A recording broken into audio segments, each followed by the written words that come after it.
Hey girls, meet the Tress Press Straightening Iron. It's dual purpose.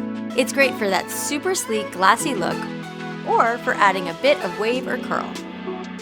It comes in two sizes, the 1 inch and the 1 1/4 inch. The 1 inch works for all hair types and is great for finer hair. The 1 1/4 inch is perfect for thicker, longer hair because it lets you work in larger sections so you can get the job done faster. Ionic Technology seals the cuticle for smoother, shinier, frizz-free hair.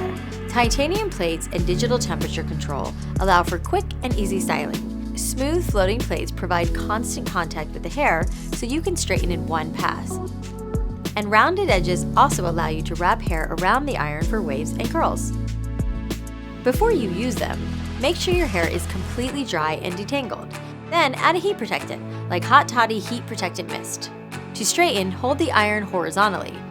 To curl, hold vertically.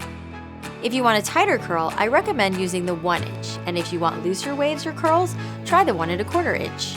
Finish your look with your favorite Drybar smoothing or shine product. Whether you go for the 1 inch or the 1 1/4 inch, straight or curly, the Tress Press is your best bet.